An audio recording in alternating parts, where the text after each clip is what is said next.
Anak-anak, iman kepada Allah Subhanahu wa taala merupakan suatu keyakinan yang sangat mendasar. Salah satu bentuk keimanan kita kepada Allah adalah kita juga mengimani sifat-sifat Allah. Allah Subhanahu wa taala memiliki sifat yang berbeda dengan sifat yang dimiliki manusia. Sifat-sifat yang dimiliki Allah lebih agung daripada manusia, karena Allah merupakan zat yang maha pencipta, sedangkan manusia hanyalah makhluk ciptaannya. Sifat-sifat Allah dibagi menjadi tiga. Yang pertama sifat wajib, yang kedua sifat mustahil, dan yang ketiga adalah sifat jaiz. Anak-anak, sifat wajib bagi Allah adalah sifat-sifat yang pasti dimiliki oleh Allah sesuai dengan keagungannya sebagai pencipta alam seisinya. Selain sifat wajib, Allah juga memiliki sifat mustahil, yaitu sifat-sifat yang tidak mungkin ada pada Allah.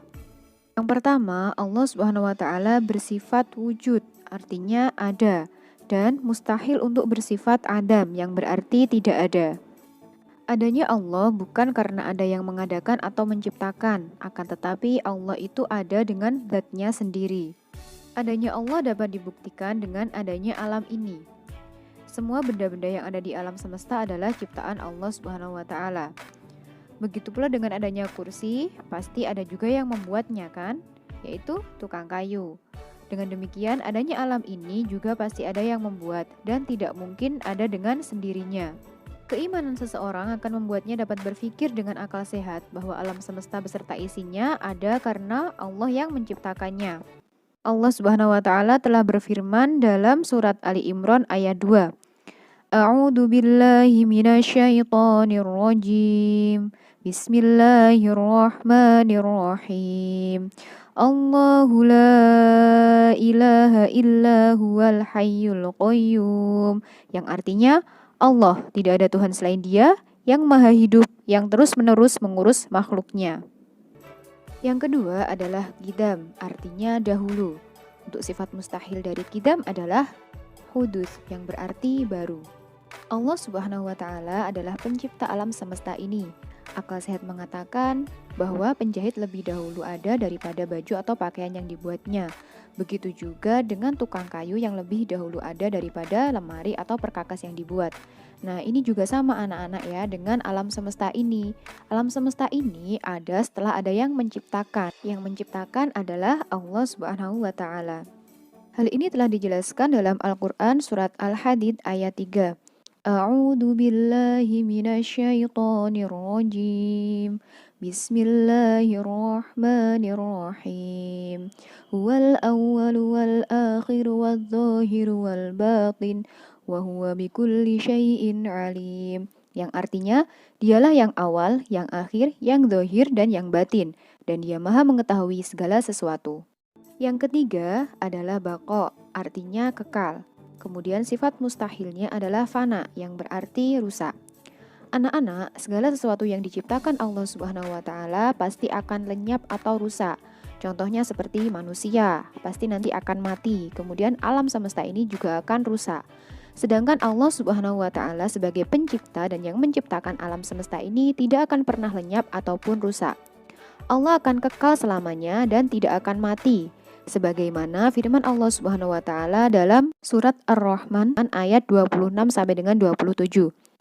A'udzu billahi minasyaitonir rajim. Bismillahirrahmanirrahim. Kullu man 'alaiha fan wa yabqa wajhu rabbika dzul jalali wal ikram. Yang artinya, semua yang ada di bumi itu akan binasa, tetapi wajah Tuhanmu yang memiliki kebesaran dan kemuliaan tetap kekal. Yang keempat adalah mukhalafatul lil hawadithi, artinya berbeda dengan makhluk. Untuk sifat mustahilnya adalah mumatsalatul lil hawadithi, yang berarti sama dengan makhluk. Allah Subhanahu wa taala sebagai pencipta alam semesta ini pasti memiliki sifat yang sempurna, istimewa, dan tidak mungkin ada yang menyamai ataupun menandinginya. Sifat yang dimiliki Allah tentu saja berbeda dengan sifat yang dimiliki oleh makhluknya. Jika ada persamaan, mungkin itu hanya unsur penamaan saja. Pada hakikatnya sangat-sangat berbeda. Allah telah berfirman dalam Al-Quran surat Asy-Syura ayat 11. A'udzu billahi minasyaitonir rajim. Bismillahirrahmanirrahim. Laisa kamitslihi syai'. wa huwas sami'ul basir, yang artinya tidak ada sesuatu pun yang serupa dengan Dia, dan Dia yang Maha mendengar, Maha melihat. Yang kelima adalah qiyamuhu binafsihi, artinya berdiri sendiri. Untuk sifat mustahilnya adalah ihtiyaju li ghairihi, artinya butuh bantuan yang lain. Allah Subhanahu wa Ta'ala adalah zat yang berdiri sendiri tanpa membutuhkan bantuan yang lain. Keberadaan Allah ada dengan sendirinya, tidak ada yang mengadakan ataupun menciptakan. Allah menciptakan alam semesta ini karena kehendak Allah sendiri tanpa pertolongan dari orang lain. Berbeda sekali ya dengan manusia. Manusia hidup di dunia tidak bisa hidup sendiri-sendiri. Mereka pasti saling membutuhkan antara suku yang satu dengan yang lainnya, karena manusia diciptakan, sedangkan Allah yang Maha Pencipta. Allah berfirman dalam surat Al-Baqarah ayat 255. A'udzu billahi minasyaitonir rajim. Bismillahirrahmanirrahim. Allahu la ilaha illa huwal hayyul qayyum. La ta'khuduhu sinatun wa la naum. Lahu ma fis samawati wa ma fil ard. Yang artinya, Allah tidak ada Tuhan selain Dia, yang maha hidup, yang terus-menerus mengurus makhluknya, tidak mengantuk dan tidak tidur. Miliknya apa yang ada di langit dan apa yang ada di bumi. Yang keenam adalah wahdaniyah, artinya esa. Sifat mustahilnya ta'adud, artinya terbilang. Keesaan Allah Subhanahu wa Ta'ala mutlak dalam segala-galanya, baik dalam zat, sifat maupun perbuatan. Tidak ada Tuhan selain Allah. Allah juga tidak terbilang 2, 3, ataupun seterusnya. Meyakini keesaan Allah merupakan hal yang paling prinsip bagi seorang muslim. Oleh sebab itu, seseorang dianggap muslim atau tidak bergantung pada pengakuan tentang keesaan Allah. Hal ini dapat dibuktikan dengan cara bersaksi terhadap Allah, yaitu dengan membaca syahadat tauhid, yang artinya aku bersaksi tiada Tuhan selain Allah. Meyakini keesaan Allah ini merupakan inti dari ajaran para nabi dari sejak Nabi Adam sampai dengan Nabi Muhammad SAW. Dalam hal ini, Allah Subhanahu wa Ta'ala berfirman pada surat Al-Ikhlas ayat 1 sampai dengan 4. A'udzu billahi minasyaitonir rajim. Bismillahirrahmanirrahim. Qul huwallahu ahad. Allahus samad. Lam yalid wa lam yulad wa lam yakul lahu kufuwan ahad. Artinya, katakanlah Muhammad, Dialah Allah yang Maha Esa. Allah tempat meminta segala sesuatu. Allah tidak beranak dan tidak pula diperanakkan, dan tidak ada sesuatu yang setara dengan Dia. Yang ketujuh adalah qudroh, artinya kuasa, sedangkan sifat mustahilnya adalah ajizun, yang berarti lemah. Allah Subhanahu wa Ta'ala berkuasa untuk menciptakan alam maupun memeliharanya, dan sanggup untuk menghancurkannya tanpa bantuan kekuasaan lain. Kekuasaan Allah atas segala sesuatu ini bersifat mutlak, artinya tidak ada batasnya dan tidak ada yang membatasi. Allah Subhanahu wa Ta'ala berfirman dalam Al-Quran surat Ali Imran ayat 26. A'udzu billahi minasyaitonir rajim. Bismillahirrahmanirrahim. Innaka ala kulli syai'in qadir. Yang artinya, sungguh engkau maha kuasa atas segala sesuatu. Yang kedelapan adalah iradah, artinya berkehendak. Untuk sifat mustahilnya adalah karohah, artinya terpaksa. Anak-anak, Allah menciptakan alam beserta isinya ini atas kehendak tanpa ada paksaan dari pihak lain ataupun campur tangan dari siapapun. Apapun yang Allah kehendaki pasti terjadi. Hal ini berbeda dengan kehendak manusia. Tidak sedikit manusia yang memiliki keinginan, akan tetapi keinginan tersebut tidak dapat terwujud. Hal ini menunjukkan bahwa manusia memiliki keterbatasan, sedangkan Allah Maha berkehendak yang tidak memiliki batasnya. Hal ini telah dijelaskan pada surat Yasin ayat 82. A'udzu billahi minasyaitonir rajim. Bismillahirrahmanirrahim. Innama amruhu idza arada syai'an ay yaqula lahu kun fayakun. Artinya, sesungguhnya urusannya apabila dia menghendaki sesuatu, dia hanya berkata kepadanya, jadilah, maka jadilah sesuatu itu. Yang kesembilan adalah ilmun, artinya mengetahui. Sedangkan sifat mustahilnya adalah jahlun yang berarti bodoh. Allah memiliki pengetahuan yang sempurna. Artinya ilmu Allah tidak terbatas dan tidak pula dibatasi. Allah mengetahui segala sesuatu yang ada di alam semesta, baik yang tampak maupun yang gaib. Bahkan apa yang dirahasiakan di dalam hati manusia sekalipun Allah pasti mengetahui. Akal sehat kita pasti mengakui bahwa orang yang membuat sesuatu pasti mengetahui sesuatu yang akan dibuat. Allah Subhanahu wa Ta'ala merupakan pencipta alam semesta ini, dan Allah pasti mengetahui semua yang ciptaannya. Seperti dalam firman Allah pada surat Al-Hujurat ayat 16. A'udzu billahi minasyaitonir rajim. Bismillahirrahmanirrahim. Wallahu bikulli syai'in alim. Yang artinya, dan Allah Maha mengetahui segala sesuatu. Sifat wajib selanjutnya adalah hayat, yang artinya hidup. Sedangkan sifat mustahilnya adalah mautun, artinya mati. Anak-anak, Allah Subhanahu wa Ta'ala hidup dengan zatnya sendiri, jadi tidak ada yang menghidupkan. Karena Allah Maha sempurna.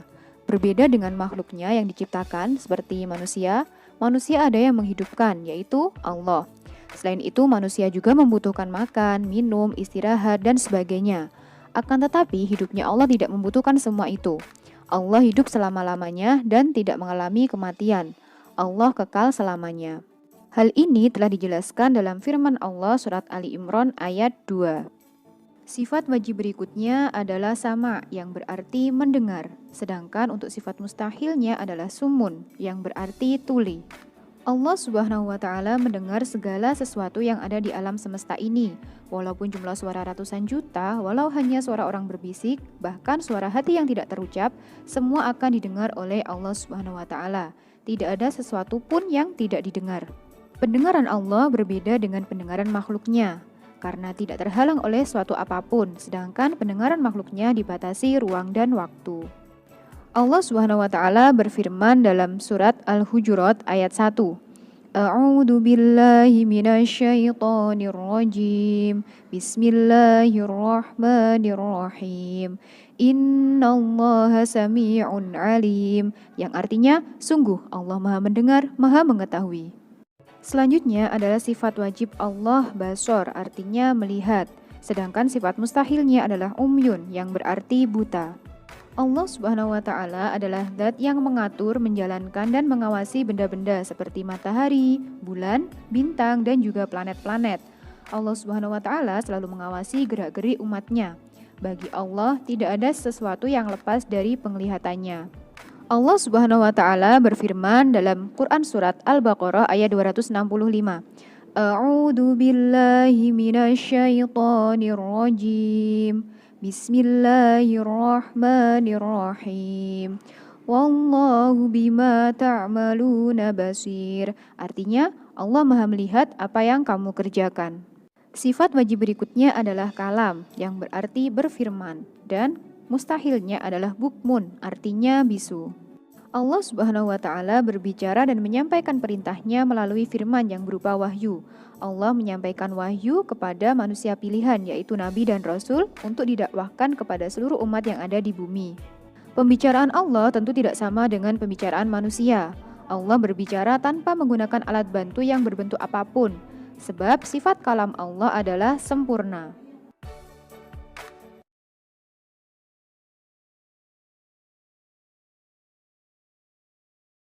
Allah Subhanahu wa Ta'ala berfirman pada surat An-Nisa ayat 164. A'udzu billahi minasyaitonir rajim. Bismillahirrahmanirrahim. Selanjutnya ada sifat wajib qadiran, artinya maha kuasa. Sifat mustahilnya ajizan, artinya sangat lemah. Kemudian muridan, artinya maha berkehendak. Dan sifat mustahilnya adalah mukrohan, yang artinya sangat terpaksa. Kemudian ada sifat wajib aliman, yang berarti maha mengetahui. Untuk sifat mustahilnya adalah jahilan, yang berarti sangat bodoh. Berikutnya sifat wajib hayyan, yang artinya maha hidup. Kemudian mustahilnya adalah mayitan, artinya benar-benar mati. Ada sifat wajib sami'an, yang artinya maha mendengar. Untuk sifat mustahilnya adalah as-soman, yang berarti sangat tuli. Selanjutnya, ada sifat wajib basiron yang artinya maha melihat. Untuk mustahilnya adalah a'ma, artinya betul-betul buta. Yang terakhir adalah mutakaliman, artinya maha berfirman. Sedangkan mustahilnya adalah abkaman, yang berarti betul-betul bisu. Nah, sifat wajib bagi Allah dibagi menjadi 4, yaitu sifat nafsiyah, sifat salbiyah, sifat ma'ani, dan sifat ma'nawiyah. Sifat nafsiyah adalah sifat yang hanya berhubungan dengan zat Allah. Jadi hanya satu sifat saja, yaitu wujud, yang artinya ada. Berikutnya adalah sifat salbiyah. Sifat salbiyah adalah sifat yang membersihkan atau menyucikan Allah Subhanahu wa taala dari sifat-sifat yang tidak pantas bagi Allah. Dengan demikian, Allah Subhanahu wa taala tidak pantas memiliki sifat-sifat yang berkebalikan dengan sifat salbiyah ini.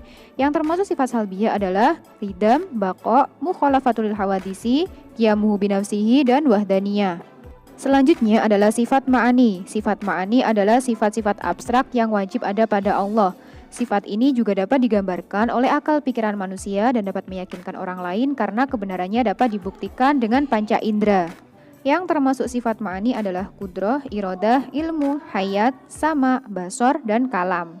Yang terakhir adalah sifat ma'nawiyah, yaitu sifat-sifat yang berhubungan dengan sifat ma'ani atau merupakan kelanjutan sifat-sifat ma'ani. Yang termasuk sifat-sifat ma'nawiyah adalah qadiron, muridan, aliman, hayyan, sami'an, basiron, dan mutakaliman. Selain sifat wajib dan sifat mustahil, Allah memiliki sifat jaiz. Secara bahasa, jaiz artinya boleh. Sifat jaiz bagi Allah adalah sifat yang boleh ada dan boleh tidak ada pada Allah Subhanahu wa taala. Dengan kata lain, Allah bebas berbuat sesuatu atau tidak berbuat sesuatu sesuai dengan kehendaknya yang mutlak. Sifat jaiz bagi Allah yaitu fi'lu kulli mumkinin au tarku, yang artinya Allah berwenang melakukan atau menciptakan sesuatu atau tidak melakukan dan menciptakan sesuatu. Nah, anak-anak, itulah pembagian dari sifat-sifat Allah Subhanahu wa taala. Ada sifat wajib, sifat mustahil, dan juga sifat jaiz. Untuk sifat wajib sendiri dibagi menjadi sifat nafsiyah, sifat salbiyah, ma'ani, dan ma'nawiyah. Semoga dengan apa yang kita pelajari hari ini kita menambah keimanan dan juga ketakwaan kepada Allah Subhanahu wa taala.